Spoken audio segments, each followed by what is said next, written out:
What an absolute disgrace. Not just Ruben Amorim, the players 1 game a week and that is intensity you bring, and the refereeing was an absolute disgrace as well. But Ruben Amorim has to go. 32 points in 35 Premier League games, that is relegation form. Graham Potter got sacked today, and since he's been appointed as West Ham manager, he's picked up more points than Ruben Amorim, who manages a team that spent more money with better players, who's got less points than Graham Potter since Graham Potter was appointed, according to Twitter stats. Amorim has lost 21 games in less than a year. Amorim has never won back-to-back games at Manchester United. And the one thing Amorim does is he refuses to change. It's the same system over and over and over again. And when you have 35 Premier League games to see that the system is just having relegation form, why don't you change the system? I'm aware of the fact the players were disgraced today. The players were making the wrong decisions. They were missing penalties. They were giving balls away. They were not winning second balls. I'm aware of the fact the players were disgraced today. And the players were just as at fault as Amorim is today. Both can be at fault, and I wanted to give Amorim 10 Premier League games before I judge, but to lose 3-1 to Brentford, a set-piece coach, is a disgrace.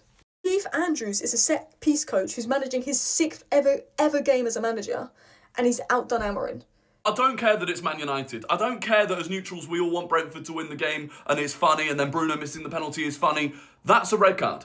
Man United should be playing against 10 men for the rest of the game, whether Bruno scores the penalty or not. It is a blatant red card. There is nothing in the rule book that in any way, shape or form can justify that being a yellow card and not a red card. And I don't understand how VAR can look at it for 4 minutes, which, by the way, impacts Bruno's penalty, and come to the conclusion it's not a red. Now, immediately, I know what people are going to say, because I put it on Twitter and then people are in the replies trying to justify it. They're going to say, oh, Dogso, double jeopardy. If it's a penalty, it's not a red card. That is not true. Denial of a goal-scoring opportunity, red card with a penalty kick, is awarded for a foul that denies an obvious goal-scoring opportunity with no genuine attempt to play the ball, such as a cynical hold, pull or push. That is exactly what Collins does. He's not playing the ball, he pulls Mbeumo back. I mean, it's soft. It's soft the way he pulls him back, but if the foul is given and the penalty is given, the red card has to be given. The other thing I've seen people saying is, well, Mbeumo never has control of the ball, therefore it's not denying a goal-scoring opportunity. Of course it is. Of course it is. If he isn't pulled back, A, he can get a better shot off, which is a goal-scoring opportunity, and B, he could perhaps take a touch and control it. How much longer are Man United going to allow themselves to be sleepwalking towards yet another mid-table Premier League finish? We've just lost 3-1